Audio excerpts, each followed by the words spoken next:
Imagine this. You're 84 years old. You've lived in the same Tucson neighborhood for over 50 years. You had dinner with your family tonight, your daughter, your son in law. They drop you off at home around 10 o'clock. You went to bed, and somewhere in the dark hours of the morning, someone disables your doorbell camera, comes into your door armed with a handgun, and takes you from your home. Your blood left on the porch, your phone, your wallet, your medication all left behind. You simply vanished. That's exactly what happened to Nancy Guthrie. She is 84 years old. She is the mother of Today Show anchor Savannah Guthrie. She has a pacemaker. She depends on daily medication. And as I record this on February 11th, she has been missing for 11 days.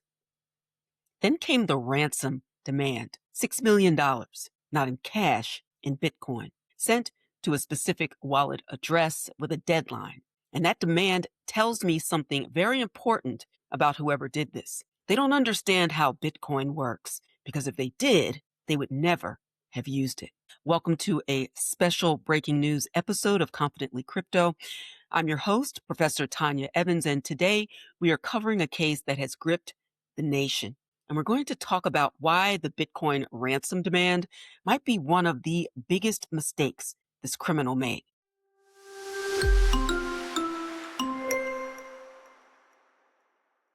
Welcome to Confidently Crypto. I'm Dr. Tanya M. Evans, crypto educator, fintech strategist, legal advisor, and board member at one of the largest digital asset companies in the world. And I help people like you navigate the digital asset economy with clarity and with confidence, and certainly without the hype. I don't take covering this story lightly. Nancy Guthrie is a mother, a grandmother, a woman who was living independently and going to church on Sundays. Her family is in agony. Her daughter suspended her coverage of the Winter Olympics to search for her. Her neighbors have set up candlelit vigils outside her home. This is a real human being in real danger.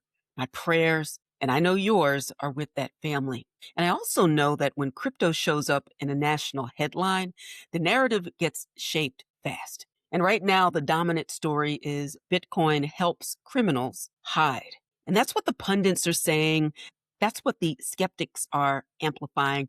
And it's just wrong. So today, I'm going to walk you through what happened, what the investigation has revealed to date, and then I'm going to show you why this kidnapper's decision to demand Bitcoin may turn out to be the mistake that brings them down. Because the truth about blockchain and law enforcement is the exact opposite of what most people think.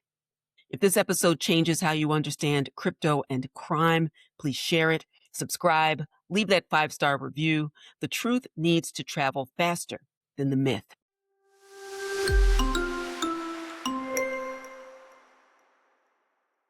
Let me walk you through this carefully because the details matter, both for understanding the gravity of this crime and for understanding the investigation that currently is unfolding. Nancy Guthrie was born in 1942 in Fort Wright, Kentucky.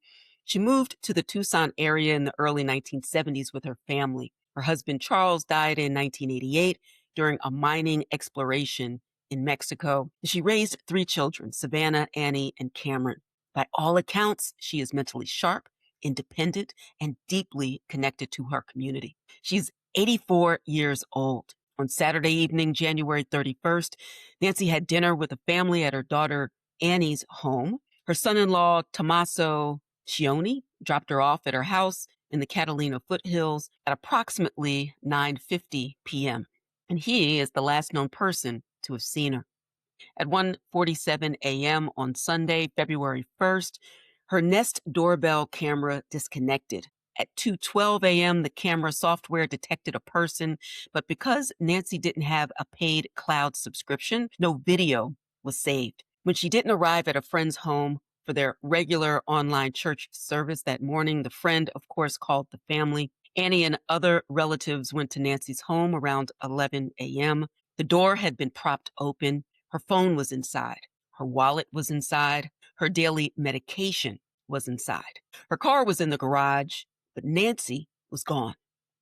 The The family called 911 at 11:56 a.m. Search and rescue teams deployed, K-9 units, drones, aerial resources from Customs and Border Protection. They found nothing. By February 2nd, the case shifted from a missing persons search to a criminal investigation. Pima County Sheriff Chris Nanos said evidence recovered from the home indicated a crime had occurred inside the residence. Blood found on the front porch was confirmed through DNA testing to be Nancy's. The sheriff was unequivocal. He believed Nancy was taken against her will, possibly in the middle of the night while she slept. Then came the ransom notes. Starting around February 4th, notes arrived at multiple media outlets, TMZ, local Arizona stations, and the notes demanded $6 million in Bitcoin sent to a specific wallet address. The first deadline was 5 p.m. on Thursday, February 6th. A second note extended it to 5 p.m. Monday, February 9th, threatening Nancy's life. Savannah Guthrie and her siblings posted a video on Instagram. Savannah, holding her siblings' hands, spoke directly to whomever was watching. "We received your message and we understand. We beg you now to return our mother to us. This is very valuable to us and we will pay." End quote. The Monday deadline passed. The FBI said it was not aware of any continued communication between the family and the suspected kidnappers. No proof of life, no photo, no video, no audio of Nancy has ever been provided. On February 10th, the FBI released a breakthrough.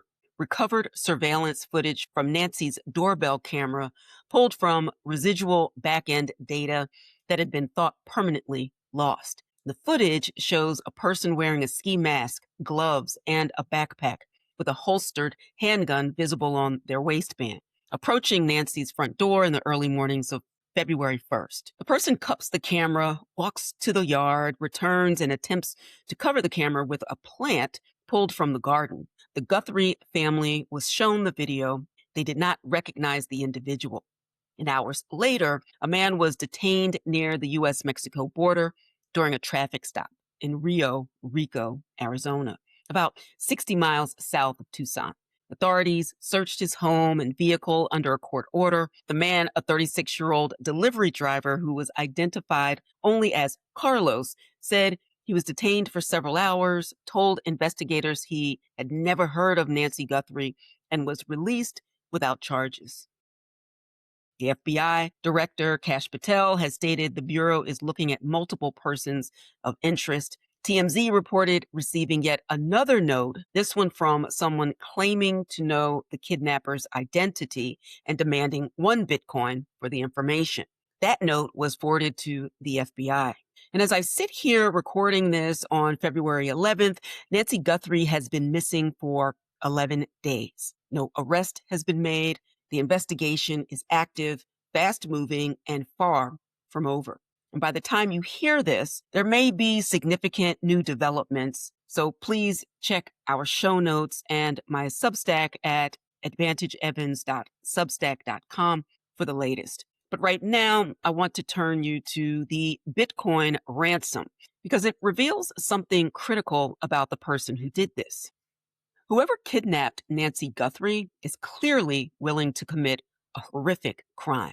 But the Bitcoin ransom demand tells us something else about them. They are not sophisticated, at least not when it comes to crypto. Because demanding Bitcoin in a ransom note and publishing the wallet address through media outlets, no less, is one of the worst things a criminal could do if their goal is to stay hidden. And let me explain why. Bitcoin operates on a public blockchain. I need you to hear the word public. Every transaction that has ever occurred on the Bitcoin network is recorded and timestamped on an open, permanent, and immutable record or ledger that anyone, and that means anyone, can examine. Right now, today, you could go and look at the wallet address from that ransom note and see its entire history. And you'd better believe the FBI is doing exactly that. At least one transaction was recorded to that very wallet on the evening of February 10th. Blockchain analysts caught it immediately. Media outlets reported it within minutes. There is no scenario in which funds moving into or out of that wallet will go unnoticed. Every movement creates another permanent data point on a trail that law enforcement is following in real time. Now, think about what a more experienced criminal might have demanded: cash, unmarked bills in a bag, because once cash changes hands, the trail goes cold. There's no ledger, no timestamp, no public record of where those bills travel next. Cash has been the ransom currency of choice for more than a century because it actually disappears. Bitcoin does not disappear, ever. And it gets worse for this person because blockchain analytics firms like Chainalysis or TRM Labs, whose clients include the FBI, IRS, Europol, and law enforcement agencies in over 50 countries, have built an entire industry around tracing crypto transactions. They can identify associated wallets, map transaction networks, flag connections to exchanges, and build profiles in ways that are genuinely impossible with physical currency. And here's the kicker: the moment anyone tries to convert Bitcoin to actual dollars through a regulated exchange, they are required by federal, quote, know your customer or KYC laws to provide a government issued ID, full legal name, date of birth, and home address. Every legitimate exchange operating in the United States, Coinbase, Kraken, and the like, is required to collect and verify this information. So what did this kidnapper actually do? They created a permanent, public, traceable record of their financial demand. They broadcast the wallet address to national media, and they set up a situation where any attempt to actually use that money will likely require them to identify themselves. A former FBI agent and cybersecurity expert told CBS News something that should be the real headline of this entire case: law enforcement would rather follow money in crypto than cash. Let me say that one more time. The people who actually investigate kidnappings and ransoms, the FBI, prefer crypto because it gives them more to work with than cash ever could. This kidnapper believed the myth I address in my book, Digital Money Demystified. The myth that Bitcoin is anonymous, the myth that crypto is untraceable, the myth that digital currency is the perfect tool for crime. And that belief, born from misinformation, from lazy headlines, from a fundamental misunderstanding of how this technology works, may be one of the several mistakes that brings them to justice.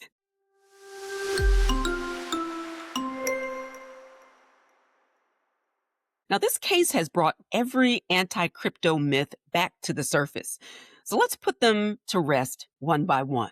Myth 1: Bitcoin is anonymous. Bitcoin is actually pseudonymous, and there is a critical difference. Your wallet address doesn't display your name, that's true, but every transaction associated with that address is permanently visible on the blockchain, a public blockchain. The moment that wallet connects to any regulated exchange or interacts with any wallet that does, your identity can be uncovered.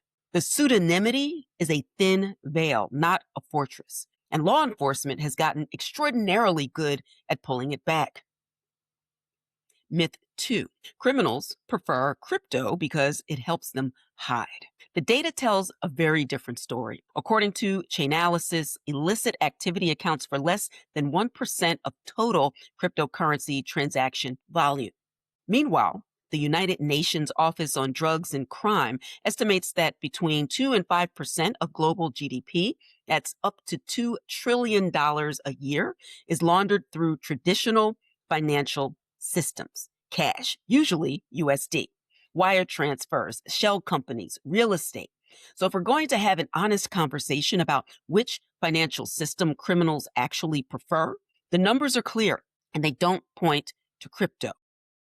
Myth 3: crypto was designed for criminals. Bitcoin was created in 2009 in the wake of the global financial crisis caused by the very institutions people are told to trust. Its purpose, laid out in the original white paper, was to create a person-to-person or peer-to-peer electronic payment system that didn't require essential authority. That's not a criminal blueprint. That's a response to systemic failure. The same technology now powers cross-border remittances, financial services for the unbanked, decentralized lending, supply chain verification, and digital identity. Calling Bitcoin a crime tool because some criminals use it is like calling the Postal Service a drug operation because some people mail contraband. Myth 4. If you pay a Bitcoin ransom, the money vanishes. This might be the most dangerous myth of all. In 2021, the FBI recovered the majority of the Bitcoin ransom paid to the Colonial Pipeline ransomware attack. They traced the funds on the blockchain and seized them, and that kind of recovery is nearly impossible with cash. In this very case, the wallet address is public. It's being monitored, and every single transaction is being logged. Nothing vanishes on a blockchain. Nothing. Now, here's where I need you to zoom out with me because there's a bigger picture that connects this case to the very conversation we have on the show. Narratives drive policy. Policy determines access, and access determines who gets to build wealth and who gets left behind. Every time a case like this gets reduced to Bitcoin helps criminals, it gives ammunition to lawmakers and regulators who may want to restrict digital assets completely. Not regulate responsibly, but restrict. And when restrictions come, they never hit Wall Street first. They hit the communities I serve, communities that are already underbanked. Communities using crypto for remittances without losing 10 to 15% in fees. Small business owners conducting cross-border transactions. Families in countries with collapsing currencies using Bitcoin as a store of value. People who have been systematically excluded from traditional finance and are finally building on their own terms. The fear-based narratives lead to fear-based policy. And fear-based policy shuts doors on the people who most need them and most need them open. And here's the part that really gets me. Nancy Guthrie has no known connection to cryptocurrency. None. She's not an investor. She's not in the industry. She is a beautiful and wonderful 84-year-old woman who was targeted for reasons we don't yet fully understand. The kidnapper chose Bitcoin not because Nancy had any, but because they believed the myth that it would protect them. And that myth exists because the media keeps repeating it, and every time it gets repeated, two things happen. Criminals get a false sense of security, and everyday people get a distorted picture of this technology and what it actually is. And we can change that starting right here. So before I close, let me leave you with some concrete takeaways. On the personal security front, if you hold crypto, don't advertise it. I've said this before and I'll keep saying it. We're seeing a rise in what the industry calls wrench attacks, physical crimes targeting crypto holders or their families. Last year, a man in Kentucky was arrested for allegedly kidnapping someone to access their Bitcoin wallet. In France, authorities increased security for crypto entrepreneurs after violent attacks on their families. Keep your holdings private. Use hardware wallets for anything you're not actively trading. Use strong, unique passwords with a manager like 1Password or LastPass. Enable two-factor authentication on everything. And on the knowledge front, you are now armed with facts that most people don't have. Bitcoin is not anonymous, it's pseudonymous. I talk about it in Digital Money Demystified, and you can learn more about that book and other resources at digitalmoneydemystified.com. That's digitalmoneydemystified.com. Blockchain is a permanent public record. Law enforcement has sophisticated tools to trace crypto and prefers it to cash. Less than 1% of crypto volume is illicit. These are facts. Use them, share them, and push back whenever someone repeats the myth. And on the most important front, the human front, if you have any information about the disappearance of Nancy Guthrie, please contact law enforcement immediately. The FBI tip line is 1-800-CALL-FBI. That's 1-800-225-5324. You can also go online to tips.fbi.gov. There is a $50,000 reward for information leading to Nancy's recovery or the arrest and conviction of anyone involved. Someone knows something, and if that someone is you, please, please, please make the call. Nancy Guthrie was taken from her bed in the middle of the night. She's 84 years old. She needs her medication. Her family is desperate, and the entire country is watching, hoping, praying she comes home. Whoever did this made a series of choices, each one more terrible than the last. But from where I sit, one of those choices stands out. They demanded Bitcoin because they thought it would hide them. And that tells me they don't know what I know. They don't know what you now know. And they don't know what the FBI absolutely knows. Bitcoin doesn't hide you. It records you permanently. And this story, it isn't over. I'll be following it closely and will release a follow-up episode if significant developments warrant it. In the meantime, be sure to subscribe to Confidently Crypto so you don't miss a thing. Head to digitalmoneydemystified.com. Connect with me at proftanyaevans.com for training and consulting. And please share this episode with someone who still believes the myth, because the truth about Bitcoin needs to be louder than the misinformation. Please, please, please bring Nancy home safely. I'm Dr. Tanya M. Evans. Stay informed, stay prepared, and stay confidently crypto.